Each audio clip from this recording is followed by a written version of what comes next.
ಮುಖ್ಯಮಂತ್ರಿಗಳು ನೇರವಾದ ಆರೋಪ ಅದೇ ಸಿಎಂ ಹೇಳಿದ್ದಾರೆ ಅಂದಮೇಲೆ ಅದು ಸತ್ಯವಾದ ಅಂಶನೇ ಅವ್ರು ಹೇಳಿರ್ತಾರೆ. ಅದರಲ್ಲೇನು ಅಸತ್ಯ ಏನು ಹೇಳಿರ್ಲಿಕ್ಕಿಲ್ಲ. ಆದರೆ ಇದು ವಾಮಮಾರ್ಗದಲ್ಲಿ ಈ ರೀತಿ ಮಾಡ್ತಕ್ಕಂಥದ್ದನ್ನು ನಾವೆಲ್ಲ ಪ್ರಜಾಪ್ರಭುತ್ವವಾದಿಗಳು ಯಾರಿದ್ದಾರೆ, irrespective of party, irrespective of reason, ಅದನ್ನೆಲ್ಲ ಕಂಡೆಮ್ ಮಾಡಬೇಕಾಗ್ತದೆ.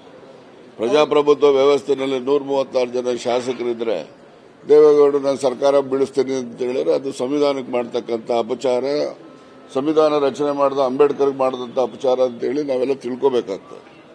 Thank you.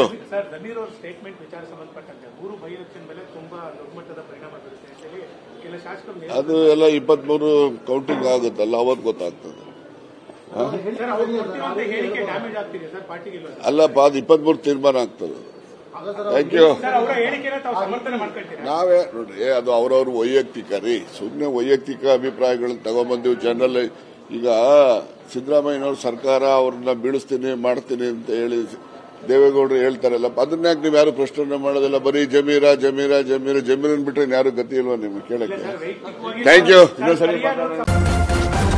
ನ್ಯೂಸ್ ಫಸ್ಟ್ ನಿರ್ಭೀತಿಯಿಂದ ನಿಮ್ಮ ಪರವಾಗಿ.